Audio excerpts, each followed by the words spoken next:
Hey guys, welcome back to Wick's Garage. This week I want to show you my new shop. A couple months back I acquired a new property and I bought it specifically because there was this cute little detached shop. It's about an 18 by 20 shop. I completely renovated it. It was white with brown cabinets all along this wall. There was like 13 feet of kitchen cabinets there. There was kitchen cabinets hanging up over there. The floor was just raw concrete, had a big crack in the middle. I put down this epoxy, painted the walls, actually painted them twice. I've got a thread over at the garage journal, which I'll link down in the comments. I had a good time renovating that. That sucked up a lot of my time. What I thought I would do is show you where I'm at after 3 years on this RSR project, part 2. If you haven't seen part 1, click up here or link in the comments down below for part 1. Basically, that covers all the stuff I've done to the chassis, taking the car apart so far. Part 2, this part, we're gonna go through the parts acquisition and all the little specialty projects that I've been up to in the last 3 years. So let's check it out. This is actually the hood to the project car. I'm using an aluminum hood, so I thought it'd make a cool centerpiece for my shop. Just picked up my RSR wheels from Italy, Rowing Technologies out of Verona, Italy. That is super exciting. However, all 4 were damaged in shipping. Guys, learn how to pack boxes, especially if you're going cross country, across the world. I mean, you gotta have rim protectors. One of the wheels was dropped and has a flat spot, 15 by 10.5 with obviously center lock adapters, not true center locks, but the adapters will allow me to put on 5-lug wheels if I am so inclined, or run the show wheels, which are the center locks. The rears are 15 inches by 13 inches wide. They're machined aluminum. I think the centers were CNC machined aluminum with aluminum barrels. This is the back of the adapter. Really, really cool. I'm happy with the quality. I'm just, obviously shell-shocked from the lack of good packing. I mean, if you're a wheel manufacturer, you need to put rim guards on for shipping. I mean, and you need to double box and just pack the shit out of them. All right, let's take a look at the parts that I've acquired over the last 3 years. First off, I took the original control arms and had them powder coated, pulled the bushings off. So I have that as an option, but later I had an opportunity to buy Rebel 935 style front end. I'm deciding on whether or not I'm gonna use those. I also have the stock 77 hubs, which when I was gonna run 5-lug, I put in these custom titanium 72mm studs with bullnose. Really cool from TI Porsche products. However, I might end up running these, which are turbo hubs. And if I wanna run the center locks, so I need regular size studs on there. You can see here the difference in height between the turbo hub and a stock 911 hub. It's about an inch taller for the turbo hub. So that's a little bit beefier. I think I'm gonna run that. Let's taking a look at some of the other parts here. I've got the CSF Carrera style front cooler. And then I have the CSF center cooler. I powder coated the skid plate, the stock skid plate. I've got Renline crossbar, which I think I'm only gonna use this portion of it. I really like this part of it. And then I have reinforcement plates from a company out of Germany. I had to get a friend in Germany buy these. They don't send them to the US. So he bought me a pair, and then he sent them from his home in Germany. This is the Rebel slider sways, which are really cool. I covered those in one of my Instagram videos, but essentially they're quick adjustable, and they're front and back. You can swap out the front bar for the back bar. This is the same outside diameter for the front and the back, which is really cool. And they look slick. That's the Rebel Racing 935 cross member. That's a stock 911 steering rack that I rebuilt. These are quick change elephant camber plates. And then I also have decambered ball joints, but I think I'm gonna use the regular ones. I have both. These are the decambered ones. You can see they're offset here, which if I ran these for strength, I would run these, because then I could have a little more, I think it's like a ½ inch more toe, or sorry, a ½ inch more camber on the front if I absolutely need it. But with these, they're fully adjustable with the Heim joint. You don't need a decambered ball joint for the 935 style front. Also have the sway bar reinforcement plates for the front. These are the brake line adapters for the struts. I bought the struts from Elephant. They're coilovers for the front. They are back ordered right now, so I don't have that part yet. I've repainted the master brake vacuum housing. I have all the parts plated, ready to go for that. So this is all totally rebuilt. This is the stock pedal box.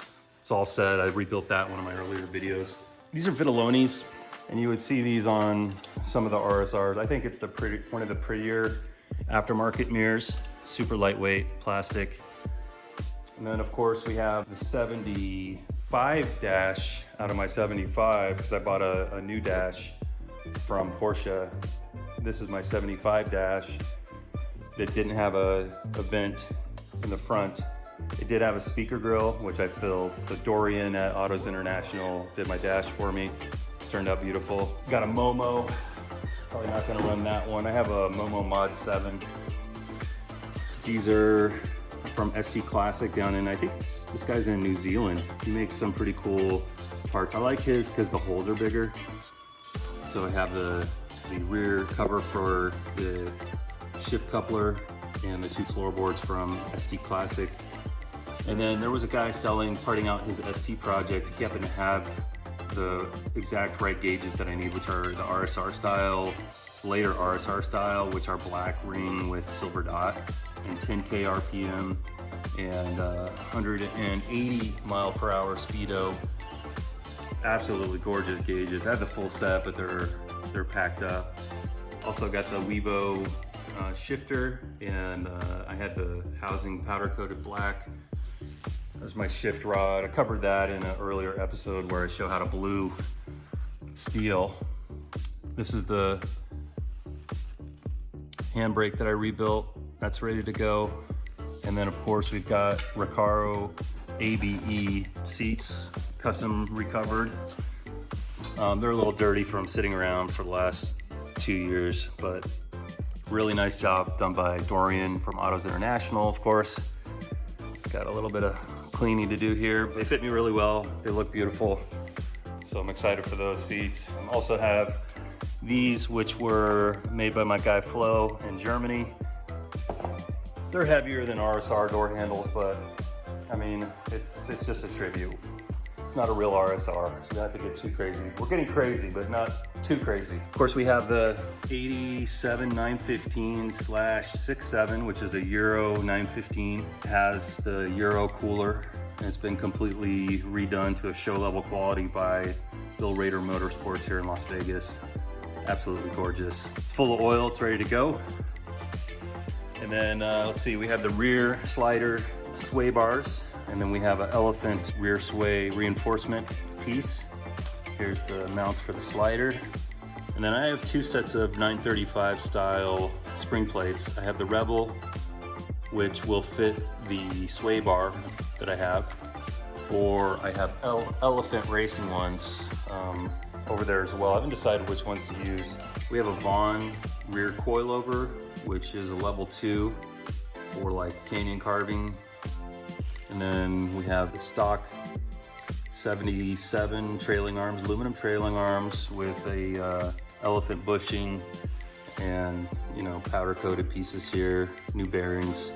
And then I have the same titanium studs pressed in, which I won't be able to use if I'm gonna use those monsters. These are early big fin turbo calipers, which were machined by Dan Barnes here in Las Vegas to fit the non-turbo trailing arm. So these will bolt on to my non-turbo trailing arm. I thought about a couple different options going with turbo trailing arms, but it's actually a bigger job to put turbo in a non-turbo car. There's compromises here and there. Like I said, it's a street machine. It's not necessarily track competition. I found a guy who was selling the real steel RSR trailing arms who wanted like $6 grand for them. And I was like, you know what? I don't need to get crazy.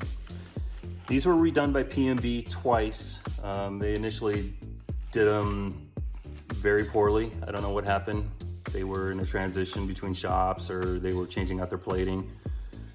There was so much wrong with this. I don't even want to go into it because I like P&B, but everyone can make mistakes. They rectified it. They took them back, they redid them. So I've got 4 of the early big fin turbo calipers going on here, and that should clear these 15-inch wheels. Just barely, but they will clear. Of course, for the engine, we have an 87 3.2, all machined by Ollie's in that bag over there. RSR headers from M&K, Brian over at Rarely Late.